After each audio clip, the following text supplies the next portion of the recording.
प्यार भी कितनी अजीब चीज़ है।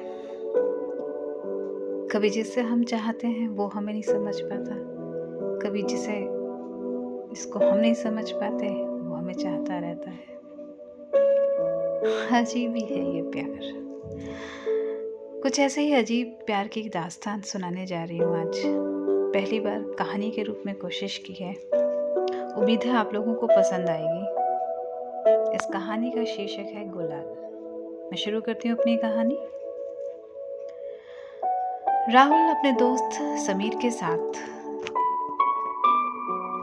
ऑफिस के काम से नैनीताल तक आया हुआ था। बहुत भूख लगी थी, इसलिए दोनों एक रेस्टोरेंट में आए। राहुल समीर से, यार बहुत कस के भूख लगी है, जल्दी से कुछ खिला दे यार। समीर, हाँ हाँ भाई, खिलाता हूँ, थोड़ा सा पेशेंस रख, बस अभी बुलाता हूँ, मंगाता हूँ। समीर ने 2 आलू के पराठों का ऑर्डर किया। राहुल बहुत ध्यान से उस रेस्टोरेंट को देख रहा था। राहुल को उस रेस्टोरेंट का इंटीरियर बहुत पसंद आ रहा था, मगर न जाने क्यों अचानक राहुल कुछ देखा और रुक गया। समीर से बोला, यार ये बता, ये रेस्टोरेंट क्या गूंगे बहरों का है क्या?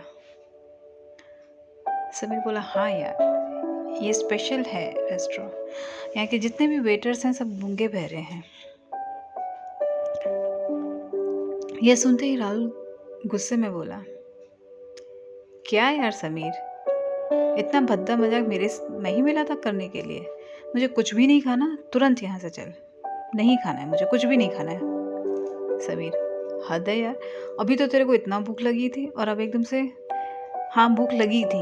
यहाँ क्या ही मिलेगा यार, मुझे नहीं खाना है, प्लीज़ चल यहाँ से। समीर, ओके कूल डाउन, अब जो 2 पराठे ऑर्डर कर दिए हैं वो तो खाने ही पड़ेंगे ना। चल तू मत खाना, मैं खा लेता हूँ, फिर तुझे बाहर कहीं से खिला दूँ। हाँ तू खा ले, मेरे को नहीं खाना है। डन। तभी गर्मा गर्म 2 पराठे राहुल और समीर के आगे एक एक रख के वेटर चला जाता है। राहुल गुस्से में या अनमने मन से कह दीजिए अपना पराठा भी समीर के आगे कर देता है। समीर मुस्कुरा के पराठा खाने लगता है। उसके बाद समीर राहुल को इशारा करता है, यार एक बाइट खा ले। राहुल एकदम अनमने मन से, ठीक है खा लेता हूँ। राहुल ने एक बाइट जैसे मुंह में लिया, उसे वह स्वाद कुछ जाना पहचाना सा लगा। राहुल समझ नहीं पा रहा था, मगर ये स्वाद कहीं पहले, इस स्वाद का पराठा उसने पहले कहीं खाया है। राहुल ने वो प्लेट अपनी तरफ कर ली और पराठा खाता जा रहा था। समीर उसको देख के मुस्कुरा रहा था। राहुल ने बात बनाई, भूख लगी है ऐसे खा रहा हूँ, ज़्यादा भाव मत ले। हाँ ठीक है, ऐसा कर एक एक पराठा और मंगा ले, अब कहाँ जाएंगे खाने। समीर बोला, ओके फाइन, तू खा। मगर राहुल पर भूख लगी थी इसलिए नहीं खा रहा था। राहुल उस स्वाद के मालिक को जानने की कोशिश कर रहा था। हर बाइट के बाद राहुल सोचने की कोशिश कर रहा था, आखिर ये स्वाद किसके हाथ का है, किसके हाथ का। और अचानक उसके दिमाग में एक नाम कौंधा, सिया। हाँ, ये सिया के बनाए पराठों का स्वाद है। ठीक ऐसा ही स्वाद सिया के बनाए पराठों में आता था जब वो उसके लिए कॉलेज में पराठे लेकर आया करती थी। कॉलेज के बाद भी जब कभी मेरा कुछ खाने का मन होता था, सिया यही लेकर आती थी। मगर फिर राहुल ने अपने आप को समझाया, सिया यहाँ कहाँ। खैर, राहुल और समीर पराठा खाने में बिजी थे। राहुल कुछ सोच में, तभी समीर ने पूछा, क्या हुआ यार, पराठा खाती तो कुछ सोच में कहाँ चला गया, किस सोच में पड़ गया यार? राहुल, कुछ नहीं यार, बस चल। वहाँ से दोनों अपने अपने कमरे में चले जाते हैं, मगर रात भर राहुल बेचैन रहता है। वो बेचैनी क्या थी ये नहीं समझ पा रहा था राहुल, मगर रात भर राहुल बेचैन करवट बदलता रहा। आज अचानक इतने साल बाद सिया का स्वाद, सिया के हाथ के बनाए पराठों का वही स्वाद, ऐसा लगा जैसे सिया उसके आसपास थी कहीं। राहुल रात भर सो नहीं पाया और सुबह 5 बजे मॉर्निंग वॉक के लिए चला गया। मॉर्निंग वॉक के बाद राहुल फिर से उसी रेस्टोरेंट के सामने खड़ा हुआ और सोचा चाय पी के ही जाऊंगा, और घुस गया उसी रेस्टोरेंट में। वहाँ 2 ही वेटर उस समय ड्यूटी पे थे। राहुल ने इशारे से चाय लाने के लिए कहा। वेटर ने दूर से हाथ में इशारा किया। एक पर हाथ में पर्ची थी शुगर फ्री, दूसरे में थी शुगर।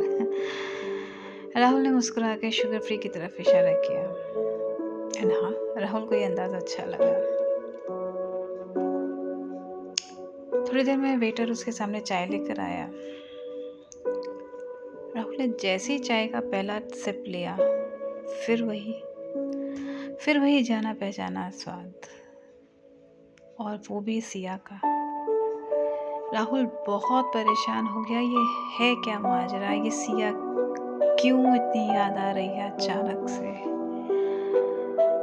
चाय पीते पीते राहुल की नज़र रेस्टोरेंट के मेन्यू कार्ड पर पड़ी,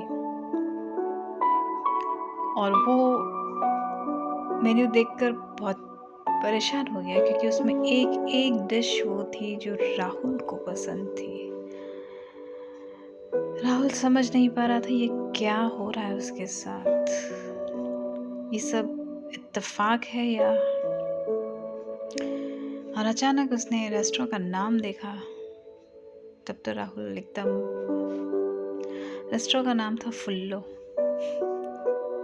अजीब सा नाम था, मगर ये वो नाम था जिस नाम से राहुल सिया को पुकारा करता था जब भी सिया उससे नाराज हो जाती थी।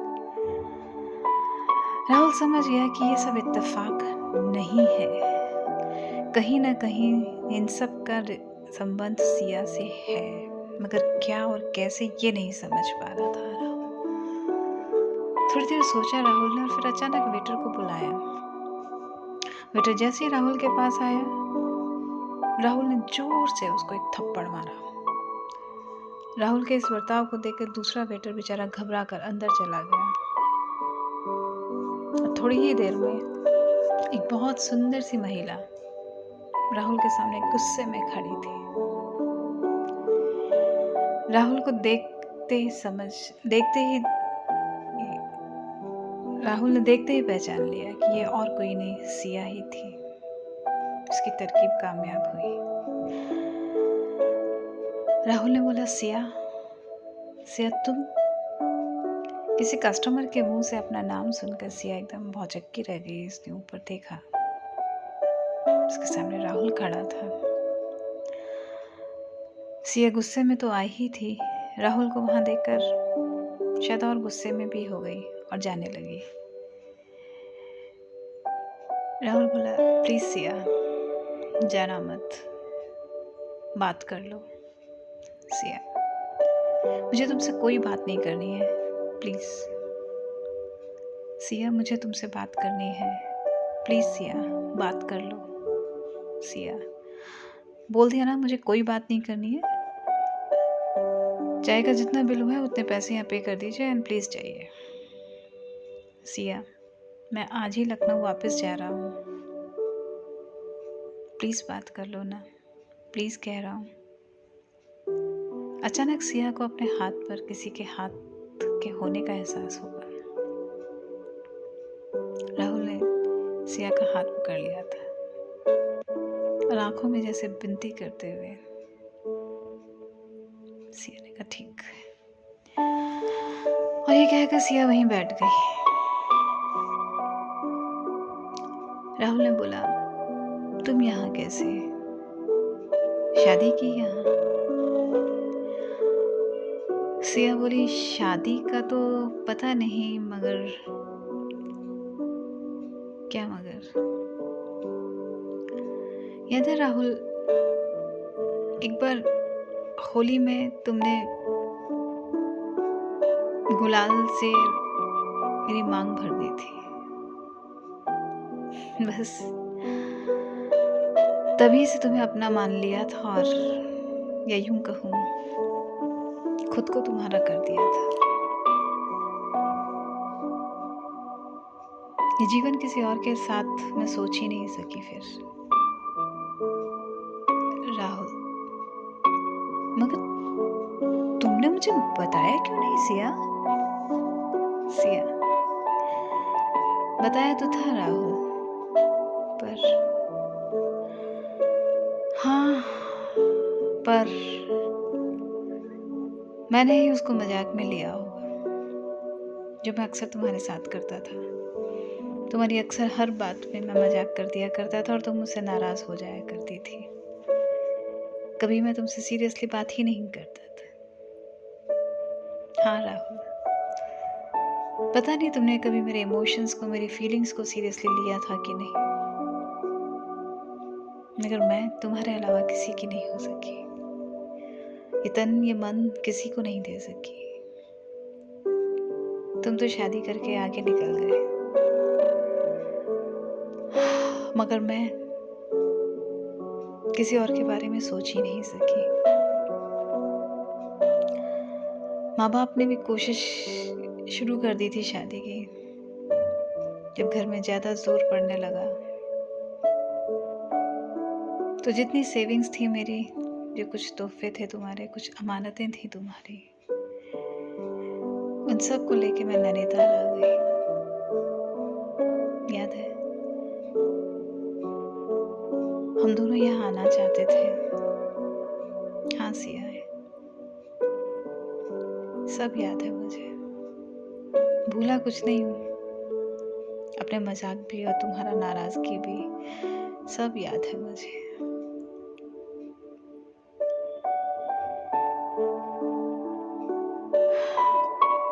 तभी अंदर से किसी बच्चे की आवाज आई, मामा मैं लेट हो रही हूँ स्कूल के लिए, कहाँ हो आप?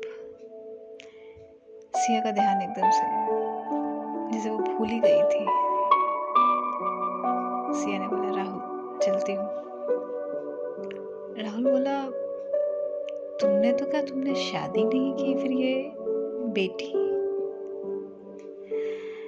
हाँ, बेटी है मेरी, गोद ली है मैंने।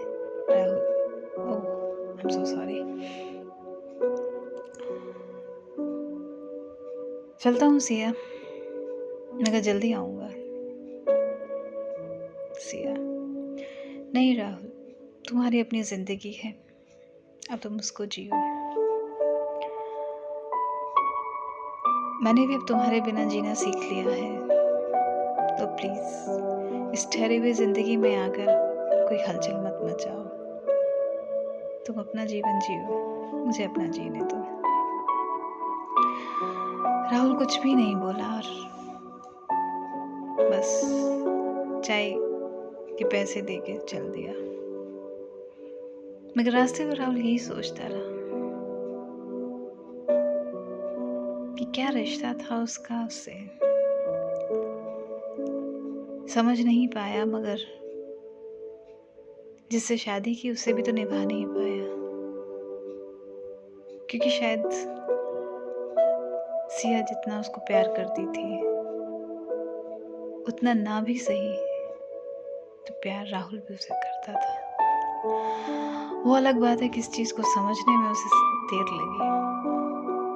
उसने किसी और को अपना जीवन साथी बनाया जरूर, मगर 2 ही साल में उसका तलाक भी हो गया था और फिर शायद किसी और को अपने जीवन में लाने की हिम्मत उसमें भी नहीं हुई। राहुल मन ही मन सोच रहा था कि इस बार की होली वो सिया के साथ ही मनाएगा और शायद सिया को हमेशा के लिए अपना बना लेगा। राहुल बहुत एक्साइटेड हो गए और लखनऊ वापस आया। 20 दिन बाद ही होली थी और राहुल बेसब्री से होली का इंतजार कर रहा था। राहुल ने लखनऊ आते ही सबसे पहले एक लाल रंग की बनारसी साड़ी अपनी सिया के लिए खरीदी। लाल चूड़ियाँ, पाजेब सब इकट्ठा करके रखा और एक एक दिन गिन रहा था कि जल्दी से वो दिन आए जब वो वापस नैनीताल जाए और अपनी सिया को अपना बना ले हमेशा के लिए।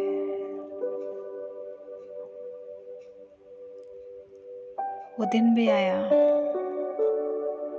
और राहुल पूरी तैयारी के साथ पागलों सा नैनीताल के लिए निकल पड़ा। पूरे रास्ते बस वो यही सोच रहा था कि उसकी सिया कैसी दिखेगी इस लाल रंग की साड़ी में और उसके मांग में लाल रंग का गुलाल। उस दिन तो मजाक में उसकी मांग भरी थी, आज सच में भरूंगा। राहुल बहुत एक्साइटेड था। पागलों सा राहुल जैसे नैनीताल पहुंचा, भागता हुआ से उसके रेस्टोरेंट के सामने पहुंचा, मगर रेस्टोरेंट के सामने बहुत भीड़ थी। राहुल को कुछ समझ नहीं आया। राहुल ने वहां खड़े लोगों से पूछा, ये इतनी भीड़ क्यों है यहाँ पे? तब एक ने बताया कि इस रेस्टोरेंट की मालकिन की कल रात का देहांत हो गया है। ये सुनते ही राहुल के हाथ में जितना सामान था वो गिर पड़ा और राहुल थम से नीचे बैठ गया। एक पल को उसे लगा इसने जो बोला है वो झूठ हो, मगर वो झूठ नहीं था।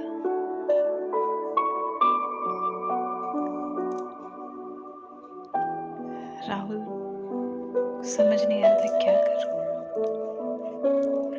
तभी एक औरत ने बताया,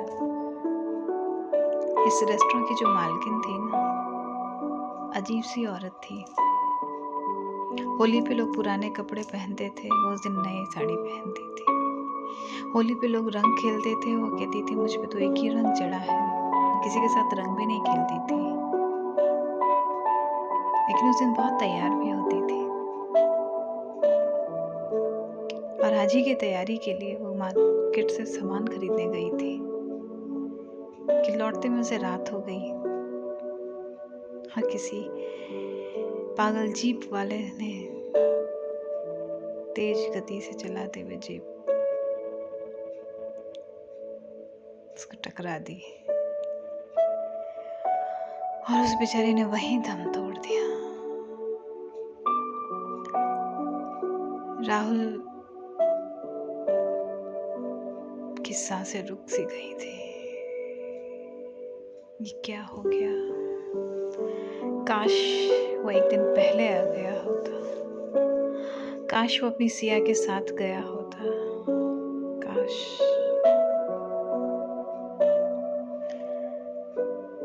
राहुल पागलों की तरह रो रहा था कि तभी अचानक उसे लगा जैसे किसी ने उसके कंधे पे हाथ रखा है। राहुल ने आंखें उठाकर देखा तो एक 5-6 साल की बच्ची उसके कंधे पे हाथ रख के खड़ी थी। वो बहुत मासूम आवाज में बोली, पापा, मम्मा को भगवान जी ने बुला लिया अपने पास। राहुल ने उसे देखा, पापा। तो वह बच्ची बोली, मम्मा मुझे हमेशा आपकी फोटो दिखाती थी और बताती थी आप ही मेरे पापा हो, मेरे राहुल पापा। राहुल ने उसको गले लगा लिया और फूट फूट कर रोने लगा। ये आंसू दुख के भी थे और पछतावे के भी कि क्यों वो सिया के प्यार को समय से नहीं समझ सका। वो पागल कितना चाहती थी उसे, कितना। अकेले जीवन जीने का निश्चय किया, इस अनजान शहर में आई, वो भी इसलिए क्योंकि यहाँ मैं उसके साथ आना चाहता था। उस पागल ने अपने रेस्टोरेंट का नाम भी वो रखा जिस नाम से मैं पुकारता था। और मैं पागल हर बात को मजाक में उड़ाता रहा। और आज तभी अचानक से किसी की आवाज सुनाई दी। इस बेचारी का अंतिम संस्कार कौन करेगा? बेटा होता तो शायद। राहुल ने कहा, मैं करूंगा, मैं उसका पति। आप लोग बस इतना करिए कि मेरी सिया को एक सुंदर सी दुल्हन की तरह सजा दीजिए। इसमें लाल साड़ी है और सिंदूर मत लगाइएगा। उसकी मांग इस लाल गुलाल से ही भरिएगा। मेरी सिया दुनिया की सबसे सुंदर दुल्हन दिखनी चाहिए, दुनिया की सबसे सुंदर।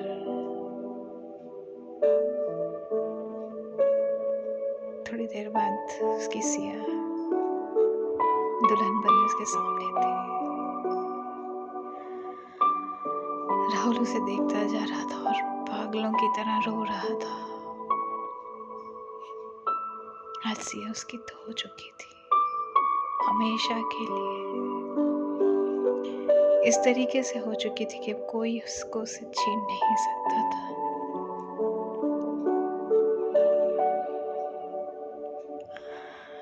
राहुल ने जब मुखाग्नि दी तो खुद से एक वादा किया